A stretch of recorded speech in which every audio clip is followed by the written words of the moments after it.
war ends, right? Union ends. President Lincoln starts electing laws and creating laws to help the seceded states come back into the Union. Well, his approach included the 10% of voters.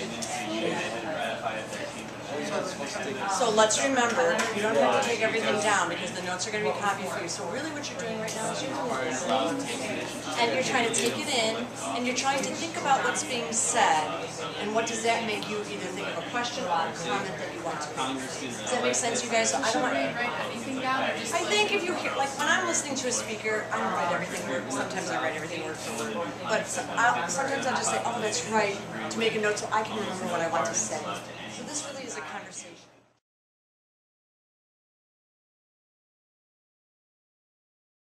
Alright, so actions to reenact the conquered states, right, involve 3 people. Those 3 people were Lincoln, Congress, and Johnson. Lincoln's approach, okay, started off with Lincoln. He asked for 10% of all defeated states to take an oath to abide by the Constitution, and once that was done, they would be reunited back into the Union. Once that was done, they were able to form their own state government, and then again go back to the federal government. But all the conquered states had to ratify the 13th Amendment, which abolished slavery. Okay. Now, Congress, it's not that they necessarily saw eye to eye with Lincoln. They did want the same approaches, but they wanted stricter enforcement.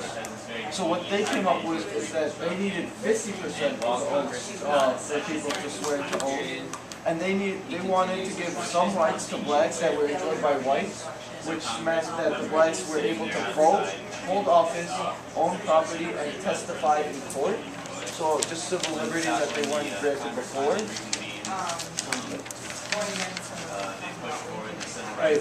President Lincoln gets assassinated, and Johnson is now the new president. May I interrupt you for a moment, Colin, to say, you guys have question number 1 for the essay question?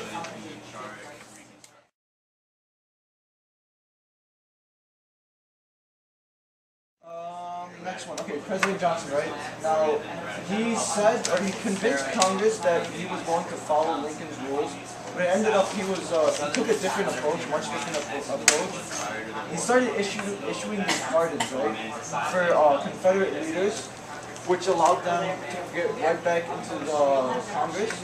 So basically what had happened was President Johnson issued pardons, right, which gave them pretty much like a free pass to come back into government. So what the President Lincoln and Congress had tried to do was get rid of all the Confederate leaders to ever go into government once again. And then here comes President Johnson, and now sooner or later, all the Confederate leaders that were in the Civil War are back into government, holding senating office and House of Representatives.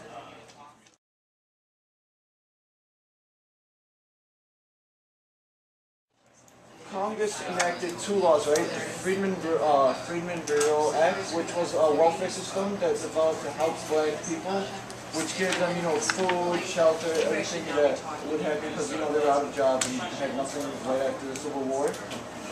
They also passed the Civil Rights Act, right? Which declared that all persons born in the country, including African Americans, were citizens of the United States. Johnson vetoed both laws, and his reasons was being that you can't. Sorry, 1 second. Oh, he justified by arguing the state's right position, and he said that whatever the state right or whatever the state enacted as the law, you can't confront it or you can't go against it. Okay, so is that interesting that he's arguing states' rights? Why would that be interesting? Because how did states' rights play a role in the outbreak of the Civil War? Who was advocating for states' rights? The South. So here you have the President of the United States.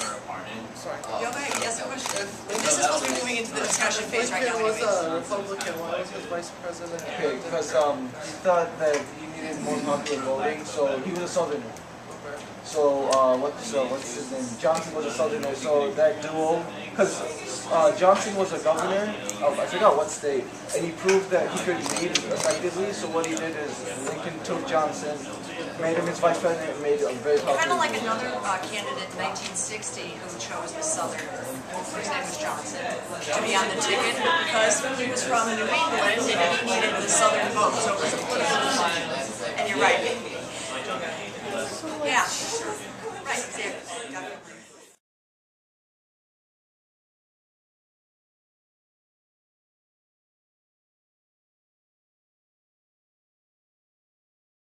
Okay, other questions? So, alright, so technically this whole like process was about like putting the country back together Yes. after this like time. A terrible, awful turmoil. If your family's been through a divorce or any type of death, how do you put everything back Like together? if he's like fighting for Confederate rights, like I don't understand it. Like Why?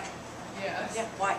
Kelly, why was he Or doing like that? why hadn't anybody like tried to stop him? Like they had the impeachment, like they tried to do the impeachment. That's a but, big like, try to stop you. That's the thing of like why didn't it work? Because you see like all these issues. Yeah.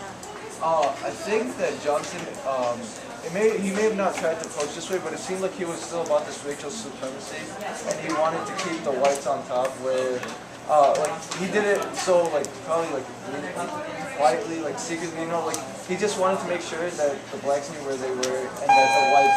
Yeah, but I love what you're saying because people who are in positions of power, they don't necessarily have the country's best interest at heart. Because like that was the whole like issue of Reconstruction, Yes. but then he was going Exactly.